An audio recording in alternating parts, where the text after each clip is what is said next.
কমতা ৰাজ্যৰ কোনগৰাকী ৰজাই কমতেশ্বৰ উপাধি গ্ৰহণ কৰিছিল? ইয়াত 4টা অপশ্যন দিয়া আছে। এ দিয়া আছে সন্ধ্যা, বি দিয়া আছে মৃগাংক, চি দিয়া আছে আৰিমত্ত আৰু ডি দিয়া আছে উল্লেখিত এটাও নহয়। এই 4টাৰ ভিতৰত শুদ্ধ উত্তৰ কোনটো হ'ব? ইয়াত শুদ্ধ উত্তৰটো হ'ব অপশ্যন এ সন্ধ্যা। চিলাৰায়ে কেতিয়া গড়গাঁও দখল কৰিছিল? ইয়াতে 4টা অপশ্যন দিয়া আছে। এ দিয়া আছে 1555 চনত, বি দিয়া আছে 1563 চনত, চি দিয়া আছে 1571 আৰু ডি দিয়া আছে 1583 চনত। এই 4টাৰ ভিতৰত শুদ্ধ উত্তৰ কোনটো হ'ব? ইয়াৰ শুদ্ধ উত্তৰটো হ'ব অপশ্যন বি 1563 চনত। শুক্লধ্বজ কি নামেৰে জনপ্ৰিয় আছিল? ইয়াতে 4টা অপশ্যন দিয়া আছে। এ দিয়া আছে প্ৰতাপ সিংহ, বি দিয়া আছে উদয়াদিত্য, চি দিয়া আছে চিলাৰায় আৰু ডি দিয়া আছে জয়ধ্বজ। এই 4টাৰ ভিতৰত শুদ্ধ উত্তৰ কোনটো হ'ব?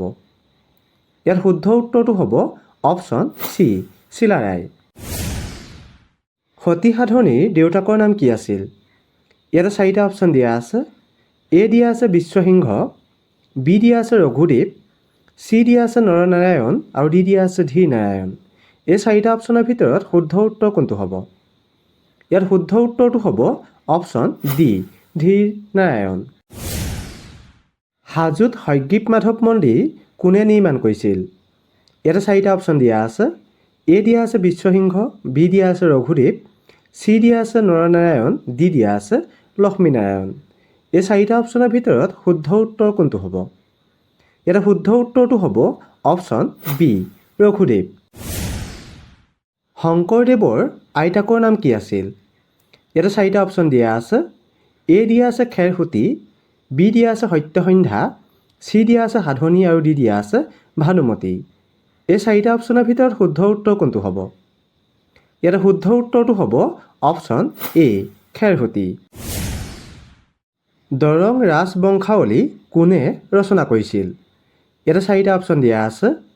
এ দিয়া আছে ৰাম সৰস্বতী, বি দিয়া আছে হেম সৰস্বতী, চি দিয়া আছে সূৰ্যখৰি দৈবজ্ঞ আৰু ডি দিয়া আছে দুৰ্গাবৰ কায়স্থ। এই 4টা অপশ্যনৰ ভিতৰত শুদ্ধ উত্তৰ কোনটো হ'ব? ইয়াত শুদ্ধ উত্তৰটো হ'ব অপশ্যন চি সূৰ্যখৰি দৈবজ্ঞ। কাৰ নিৰ্দেশনাত অসমীয়া শিপিনীয়ে বৃন্দাবনী বস্ত্ৰ বৈ উলিয়াইছিল? ইয়াতে 4টা অপশ্যন দিয়া আছে।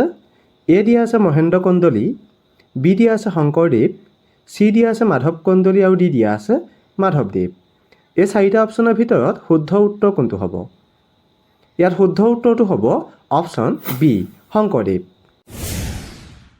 শংকৰদেৱে প্ৰথমবাৰৰ বাবে মাধৱদেৱক ক'ত সাক্ষাৎ কৰিছিল? ইয়াতে 4টা অপশ্যন দিয়া আছে।